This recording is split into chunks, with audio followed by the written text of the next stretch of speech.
Are Nayak Hindi education में आप सभी का स्वागत है। जैसा कि आप सभी जानते हैं कि हमने हिंदी साहित्य से संबंधित जितने भी हमारे पाठ्यक्रम में सिलेबस है उसके अकॉर्डिंग वीडियो बनाना शुरू कर दिया है।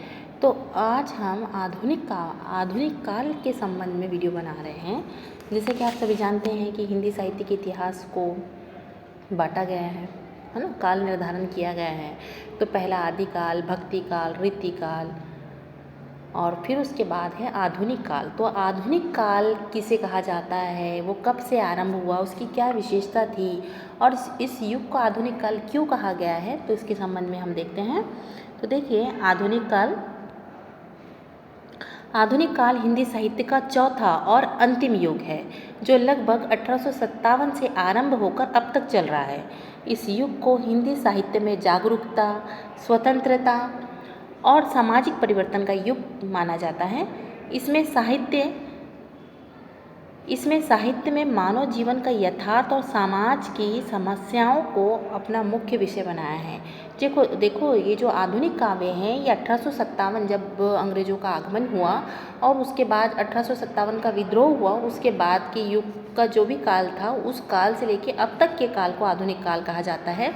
और इस युग में क्या क्या परिवर्तन हुआ है काव्य के क्षेत्र में और साहित्य के क्षेत्र में, किस काल का कैसे विभाजन किया गया है वो हम देखने वाले हैं, ठीक है। और आधुनिक काल इसीलिए कहा गया था क्योंकि इसमें आधुनिक परिवर्तन हुए, ठीक है। अब आधुनिक परिवर्तन कैसे हुआ कि पहले जब हम शुरुआत में देखते हैं तो आदिकाल में क्या था कि आदिकाल में वीर गाथा से संबंधित साहित्य लिखा जाने लगा। फिर उसके बाद भक्ति काल में भक्ति से संबंधित साहित्य, रीति काल में रीति काल से। पर आधुनिक काव्य इस प्रकार से था जिसमें सामाजिक समस्याओं को, सामाजिक यथार्थ को और समाज में जो समस्या स्थिर थी उसके संबंध में लोग खुलकर अपने विचारों को प्रकट करने लगे। काव्य के माध्यम से, निबंध के माध्यम से कहानी के माध्यम से, उपन्यास के माध्यम से, यानी हर विधाओं का जन्म हुआ, ठीक है। और इस आधुनिक काव्य को आधुनिक काल भारतेंदु युग के कारण प्राप्त हुआ है क्योंकि इस समय जो इनके क्या कहेंगे प्रणेता जो है आधुनिक काल को नाम देने वाले या जो उसका वो करने वाले भारतेंदु ही थे, ठीक है। तो आधुनिक काल की पृष्ठभूमि क्या रही है, यानी आधुनिक काल को आधुनिक काल क्यों कहा गया। तो 1857 की क्रांति और उसके बाद भारत में जब राष्ट्रीय चेतना का उदय हुआ तो ये भी एक आधुनिक काल की पृष्ठभूमि है, ठीक है। ब्रिटिश शासन के विरुद्ध स्वतंत्रता संग्राम और उससे प्रेरित साहित्य, क्योंकि ब्रिटिश शासन उस समय आ गया था, अंग्रेजों का शासनकाल था, तो उनके विरुद्ध स्वतंत्रता संग्राम का जो युद्ध हो रहा था वो भी एक आधुनिक काल को लाने में अहम हिस्सा निभाता है, ठीक है।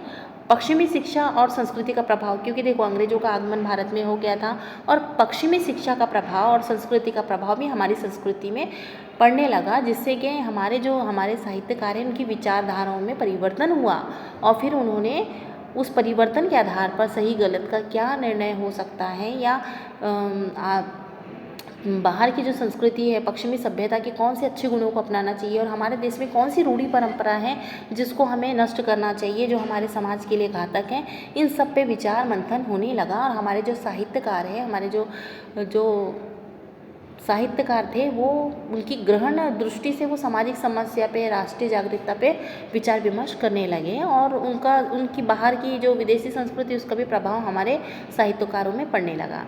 समाज में जातिवाद था, शोषण था, गरीबी थी, अशिक्षा थी और परंपरागत कुरीतियों के खिलाफ जागरूकता, ठीक है ना। उस समय क्या हुआ कि बहुत सारे सामाजिक आंदोलन भी हुए, क्योंकि देखिए हम देखते हैं दयानंद सरस्वती है, उसके बाद ब्रह्मो समाज है, राजा राम मोहन राय हैं, तो ऐसे बहुत सारे समाज सुधारक भी उस समय उत्पन्न हुए। उन्होंने सामाजिक बुराइयों को देखा, हमारे समाज की गरीबी, अशिक्षा है और परंपरागत जो कुरीतियाँ थी उनके विरोध में भी बहुत सारे सत्याग्रह किए। और उसके बाद में जब सत्याग्रह किया और सामाजिक बुराइयां सामने आने लगी तो जो साहित्यकार है वो भी क्या होने लगा, सतर्क होने लगा, जागरूक होने लगा और जो समाज के हित की बात करने लगा कि क्या उपयोगी और क्या हमारे समाज के लिए घातक हैं। तो उससे संबंधित साहित्य की रचना फिर उस समय होने लगी मतलब उसके सूत्रधार है वो, आधुनिक काल की निर्मित के सूत्रधार है। ये सब परिस्थितियाँ, ठीक है। आधुनिक विज्ञान, देखिए उस समय आधुनिक विज्ञान की शुरुआत हो गई थी, प्रौद्योगिकीकरण हो गया था, औद्योगिकीकरण का उदय हो गया था, लोग गाँव से शहर की ओर आने लगे थे, विचारधाराएँ बदल गई थी। और उसके बाद शिक्षा में भी परिवर्तन हुआ, लोगों की विचारधारा बदली, शिक्षा में परिवर्तन हुआ, रहन सहन में परिवर्तन हुआ और बाकी चीज़ों में तो विचारधारा परिवर्तित हुई। तो इस कारण इस काल का नामकरण भी आधुनिक काल रखा गया या उसकी पृष्ठभूमि का एक भाग है, ठीक है। फिर आधुनिक काल का विभाजन किस आधारों में किया गया? देखो आधुनिक काल तो हम कहते हैं, पर आधुनिक काल का विभाजन किस आधार पे किया गया और उसको क्यों कहा जाता है? तो देखिए इसको 4 चरणों में बांटा गया है। भारतेंदु युग, ठीक है, जो 1857 से 19 तक का 1900 के शासनकाल तक का माना जाता है। तो इसमें क्या है कि जो भारतेंदु राजा हरिश्चंद्र जो थे अपनी उम्र के 35 साल तक ही जिए, पर उन्होंने बहुत विपुल साहित्य लिखा। और जो समाज में बुराइयां थी, हमारे समाज में जितनी बुराइयां थी, जो भी कुरीतियाँ प्रथाएं थी और जो अंग्रेजों द्वारा शोषण किया जा रहा था, गरीबी थी, अशिक्षा थी और हमारी मातृभाषा को हीनता की भावना से देखा जाता था, तो उन सब में ध्यान केंद्रित करके उन सारी समस्याओं को हमारे सामने उजागर करने का कार्य भारतेंदु हरिश्चंद्र ने किया। और उस समय ये राजा थे और इन्होंने एक संपादक पत्रिका का भी संचार किया या संपादक बने थे। बहुत सारी बाला बोधनी है और बहुत सारी सी पत्र पत्रिकाओं के वो संपादक बने और उन्होंने एक अपनी मंडली तैयार की। और उसमें जो लेखक थे, जो कवि थे, वो क्या करने लगे, समाज की बुराइयों को देखकर राष्ट्रीयता की चेतना, मतलब जिसमें जो अपने राष्ट्र की चेतना जागृत करने के लिए फिर विपुल साहित्य लिखा जाने लगा, सामाजिक समस्याओं पर ध्यान केंद्रित होने लगा, अपनी मातृभाषा के प्रति जो भी है कि हमें अपनी मातृभाषा के प्रति सम्मान की भावना होनी चाहिए। क्योंकि अंग्रेज लोग हमारे भारत में आ गए थे, उस समय अंग्रेजों का प्रभाव ज़्यादा था, तो हमारे भारतीयों में हीनता की भावना थी, गरीबी थी, अशिक्षा थी, दरिद्रता थी, वो जो सारी चीज़ें थी ना, उन सभी पर ध्यान केंद्रित करके साहित्य लिखा जाने लगा। तो उस समय जो भारतेंदु हरिश्चंद्र थे उन्होंने बहुत सारे साहित्य लिखे और उनके युग के जो कवि थे उन्होंने भी बहुत सारे साहित्य लिखे। तो इसके कारण इस काल का नामकरण भारतेंदु युग रखा गया, ठीक है ना। इसमें आधुनिक हिंदी साहित्य का आरंभिक युग माना जाता है, ठीक है ना। आधुनिक हिंदी साहित्य का आरंभिक युग भारतेंदु युग को ही कहा जाता है। इस युग में राष्ट्रीयता की बात होने लगी, सामाजिक सुधार की बात होने लगी और जागरूकता के विषय पर साहित्य रचा जाने लगा, ठीक है। इसके जो प्रमुख कवि हैं भारतेंदु हरिश्चंद्र, मैंने बताया ना, हिंदी गद्य के जनक माने जाते हैं। इनकी रचनाएँ हैं भारत दुर्दशा, वैदेकी हिंसा न भवती, ठीक है। और उसके बाद में बहुत सारे ऐसे रचना हैं, बहुत सारे, सिर्फ हमने शॉर्ट में आपको बताया, पर आपको उसको डीप में पढ़ना है, ठीक है। बालकृष्ण भट्ट है, प्रताप नारायण मिश्र है, तो ये भी इस युग के कवि हैं जो इन्होंने भी बहुत सारा विपुल साहित्य लिखा है। जिस तरह से जैसे कि भारतेंदु युग है, उसमें से जो फेमस कवि थे, ठीक है, फेमस कवि की फेमस रचनाएं कौन कौन सी थी, ये एग्जाम में पूछा जाता है। जैसे प्रताप नारायण मिश्र है, बालकृष्ण भट्ट है, तो ये निबंधकार हैं, तो इनके कौन से प्रसिद्ध निबंध है जिसने उस समाज में बहुत हलचल पैदा कर दी और अभी भी कर रहे हैं। तो उस युग के जो प्रमुख कवि हैं, उन कवि को हमें ध्यान में रखना है। उनकी रचनाएं कौन कौन सी, जो फेमस रचनाएं उनको ध्यान रखना है। उनका प्रकाशन कब हुआ था, और इस युग के कवि जो थे, कवि या साहित्यकार थे, वो किस किस पत्रिकाओं का संपादन कर रहे थे। तो ये सारा, इससे संबंधित सारे प्रश्न पूछे जाते हैं नेट के एग्ज़ाम में, ठीक है। पहले आपका तो हम दृष्टिकोण स्पष्ट करना चाहते हैं, क्योंकि आधुनिक काल कहते किसे। यदि आपको ये सारी चीज़ें समझ में आएंगी तो आप फिर वो सारी चीज़ों को समझ सकेंगे। अब देखिए, भारतेंदु जी थे वो अपनी उम्र के 35 साल तक ही जीवित रहे और जितने साल वो जीवित रहे उतने साल में उन्होंने बहुत सारा विपुल साहित्य हमारे समाज को दिया, ठीक है। उस युग में बहुत सारे कवि भी थे, साहित्यकार थे, उन्होंने भी अपना विपुल साहित्य लिखा। और इस समय ब्रज भाषा वगैरह में भी साहित्य लिखा जाने लगा था, ठीक है। ब्रज भाषा में लिखा जाता था, क्योंकि पहले संस्कृत, पाली, प्राकृत, अपभ्रंश इन भाषा में लिखा जाता था, जो सामान्य जनता को समझ में नहीं आता था। किंतु भारतेंदु युग में क्या हुआ कि ब्रज भाषा और खड़ी बोली हिंदी में साहित्य लिखा जाने लगा, ठीक है ना। पहले संस्कृत भाषा में लिखा जाता था, परंतु बाद में ब्रज भाषा, खड़ी बोली हिंदी में लिखा जाने लगा और उसके बाद में फिर खड़ी बोली हिंदी में लिखा जाने लगा, ठीक है। फिर उसके बाद में क्या हुआ, भारतेंदु जी के बाद में द्विवेदी जी आए, महावीर प्रसाद द्विवेदी, ठीक है। 1919 से 1918 तक इनका शासनकाल माना जाता है। और महावीर प्रसाद द्विवेदी जो थे वो सरस्वती पत्रिका के संपादक बने। फिर सरस्वती पत्रिका के संपादक बने, तो इनके काल में भी बहुत सारे ऐसे कवि थे, तो जो इनके पत्रिका में वो रचनाएं छपाते थे। तो इस काल में कौन से ऐसे फेमस कवि थे, उनकी कौन सी ऐसी रचनाएं थी, उनका प्रकाशन कब हुआ और उस काव्य की क्या विशेषता है, ये एग्जाम में पूछी जाती है। ठीक है।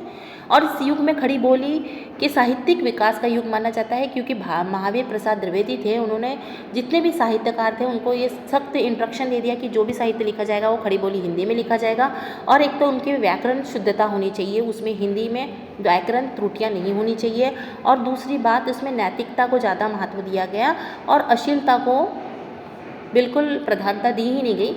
एक ऐसी घटना है जिसके बारे में कहा जाता है कि निराला जी भी सरस्वती महावीर प्रसाद द्विवेदी के पास आए थे कि वो अपनी रचना प्रकाशित करवा दे, जो जूही की कली है उसको प्रकाशित करने आए थे, किंतु महावीर प्रसाद द्विवेदी ने उसे अश्लील कविता कह के नकार दिया। ठीक है। बाद में उसका प्रकाशन हुआ। तो कहने का तात्पर्य यह है कि महावीर प्रसाद द्विवेदी के युग में नैतिकता आदर्शवाद को ज़्यादा प्रधानता दी थी, खड़ी बोली हिंदी को ज़्यादा प्रधानता मिली, और व्याकरण अशुद्धियाँ जो थी उसका निवारण किया गया, और यहाँ पे सख्त इंस्ट्रक्शन दिया गया था सारे कवियों को या साहित्यकारों को कि व्याकरण त्रुटियाँ नहीं होनी चाहिए। ठीक है। और इसका भी प्रमुख विषय जो है वो प्रमुख विषय क्या, राष्ट्रीयता ही थी, क्योंकि उस समय अंग्रेजों का शासन था। तो देश के बारे में बात करना, राष्ट्रत्व की भावना जागृत करना, नैतिकता की बात करना और समाज सुधार, समाज में जितनी भी गलत रूढ़ी परंपराएं हैं उसका विरोध करना और उसके प्रति जनता को जागृत करने का भी काम इस युग के कवियों ने किया है। कौन से? द्विवेदी युग के संपादक कौन थे? महावीर प्रसाद द्विवेदी। और इस युग में जो फेमस कवि थे, फेमस कवि मतलब द्विवेदी युग काल के शासन काल में जो कवि थे जिनकी फेमस रचनाएं थी, तो आपको ये याद रखना है कि द्विवेदी युग में के प्रमुख कवि कौन से थे, उनकी प्रमुख रचनाएं कौन सी थी, उनका प्रकाशन कब हुआ, और कौन सी ऐसी कहानियाँ या नाटक या निबंध हैं उनके बारे में आपको सविस्तार जानकारी होनी चाहिए। ठीक है। तो इस युग के जो कवि हैं, मैंने तो दो तीन ही लिखा है, इसके बहुत सारे कवि हैं, आपको याद रखना है। ठीक है। पर जो स्पेशल कवि हैं महावीर प्रसाद द्विवेदी और मैथिली चरण गुप्त, जिनका भारत भारती है, और उसके अलावा बहुत सारे कवि आप लोग को पता होगा द्विवेदी युग के कवि कौन से, भारतेंदु युग के कवि कौन से हैं, तो आपको वो देखना है। ठीक है। क्योंकि हम ज़्यादा डिप में लेंगे तो बहुत ज़्यादा हो जाएगा वीडियो, हम शॉर्ट में ही समझा के फिर उसका अलग अलग वीडियो बनाएंगे। ठीक है। फिर देखो महावीर प्रसाद द्विवेदी के बाद इस युग में बहुत आदर्शवाद की बात की गई थी, नैतिकता की बात की गई थी, व्याकरण अशुद्धियाँ नहीं होनी चाहिए था, इसकी बात की गई थी, और इसी के विरोध में छायावादी युग का जन्म हुआ 1918 से 1936 तक। ठीक है। इस युग में इस युग का कहते हैं कि द्विवेदी युग के विरोध में ही छायावादी युग का उद्भव हुआ। तो कैसे? क्योंकि देखो इस युग में बोला था कि नहीं, नैतिकता की बात होनी चाहिए, आदर्शता की बात होना चाहिए, पर सोचने वाली बात है कि कवि जो होता है वो अपनी मन की भावनाओं को प्रकट करता है। जरूरी थोड़ी ना कि वो आदर्शवाद की बात करे, नैतिकता की बात करे। हाँ, उसके मन में जो विचार आएगा वो उसी तरह से लिखेगा। तो छायावादी युग में बोला है कि जो मन में आ रहा है आपके, चाहे अच्छे विचार हो, गलत विचार हो, जैसे आपको जो अनुभव हो रहा है उसी की छाया को आपको लिखना है। ठीक है। तो छायावादी युग का जन्म हुआ। इस युग में काव्य की में कल्पना का उद्भव हुआ कि कवि अपनी कल्पना से लिख रहा है, चाहे उसमें अच्छे विचार आए या गलत विचार आए या गंदे विचार आए, पर उसको उसी तरह से लिख रहा है। यदि वो उसी तरह से ना लिख के दूसरी तरह से लिखेगा तो वो बनावटी हो जाएगा। और एक अच्छा साहित्यकार जो रहता है, जो सच्चा साहित्यकार रहता है, वो अपनी मन की भावनाओं को लिखता है। ठीक है। इसीलिए इस युग में कल्पना को ज़्यादा महत्व दिया, प्राकृतिक चित्रण को ज़्यादा महत्व दिया, प्रेम और रहस्यवाद का प्रभाव इस युग में ज़्यादा था। इसे हिंदी काव्य का स्वर्ण युग कहा जाता था, क्योंकि सभी कवि अपनी मन की अपनी कल्पनाओं को उसी को वैसे ही लिख सकता था। ठीक है। और इसकी जो प्रमुख कवि हैं जयशंकर प्रसाद को ब्रह्मा कहा जाता है। छायावादी युग के 4 स्तंभों में से एक प्रमुख स्तंभ है। सूर्यकांत त्रिपाठी निराला, महादेवी वर्मा और सुमित्रा नंदन पंत, ये बहुत ही 4 जो है फेमस कवि माने जाते हैं छायावादी युग के। जयशंकर प्रसाद को छायावादी युग के प्रवर्तक क्यों माना जाता है? क्योंकि इनका जो कामायनी महाकाव्य था वो 1936 में प्रकाशित हुआ। ठीक है ना। और कामायनी को छायावादी युग का बहुत ही मतलब वो माना जाता है। सूर्यकांत त्रिपाठी निराला, तो इसमें जो देखेंगे तो इसमें वो था, क्या बोलते हैं, जूही की कली बोल सकते हैं हम, सरोज स्मृति। तो ये छायावादी युग की रचना है, क्योंकि जिस तरह से जो फील हो रहा है उसको कवि ने वैसे ही लिखा है, चाहे वो अश्लील हो, कुछ भी हो। जैसे सूर्यकांत त्रिपाठी निराला ने जूही की कली लिखा है, तो उसमें एक नाजुक कली या एक नवविवाहित स्त्री का जो मन में जो भावना उद्वेग उत्पन्न होते हैं उसको बताया है। ठीक है। कामायनी में भी वैसा ही है, जो मनुष्य के 15 तरह की जो भावना उत्पन्न होती है, तो उस भावना को आधार बना के या मानसिक जैसे चिंता, आशा, श्रद्धा, काम जो मनोभाव है उसको आधार बना के कामायनी की रचना की गई है। सूर्यकांत त्रिपाठी ने भी वैसे जूही की कली और सरोज स्मृति है उसको लिखा है। और फिर ये महादेवी वर्मा में नीर भरी दुख की बदली, है ना। तो ऐसे बहुत सारी चीज़ें लिखी है। सुमित्रा नंदन पंत ने जो है ग्राम्या है, और उसके बाद में गिरजा का घंटा वगैरह ऐसे बहुत सारी चीज़ लिखा है, ठीक है ना। तो ये जो छायावादी युग के 4 प्रमुख कवि है, इनकी प्रमुख रचना कौन सी है और उनका प्रकाशन कौन से काल में हुआ है और उसकी क्या प्रमुख विशेषता है, ये सब का ये नेट सेट के एग्ज़ाम में आता है, ठीक है।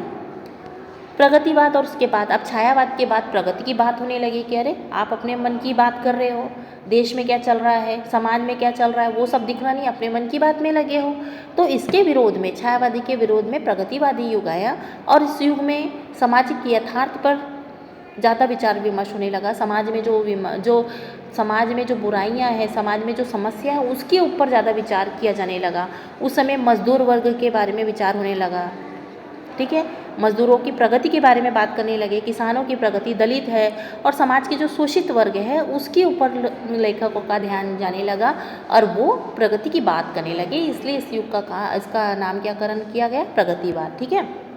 इस युग में साहित्य ने यथार्थवादी दृष्टिकोण अपनाया।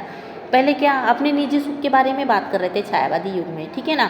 द्विवेदी युग में आदर्शवाद और नैतिकता की बात कर रहे थे, परंतु प्रगतिवाद में प्रगति की बात होने लगी कि समाज की प्रगति करना है तो इन सब बुराइयों को हमें हटाना पड़ेगा और इस सब बुराइयों की ओर हमारा या लेखकों का ध्यान जाना चाहिए। जो लेखक उसको क्या करेंगे आगे, इस तरह से उस बुराइयों को समझकर उस बुराइयों को दूर करने का प्रयास करेंगे, समाज को जागरूक करेंगे और अपनी कविता या कहानी या नाटक उपन्यास जो भी है उसका विषय, ये सारी समस्याओं को उसका विषय बनाकर समाज को जागरूक करने का कार्य करेंगे।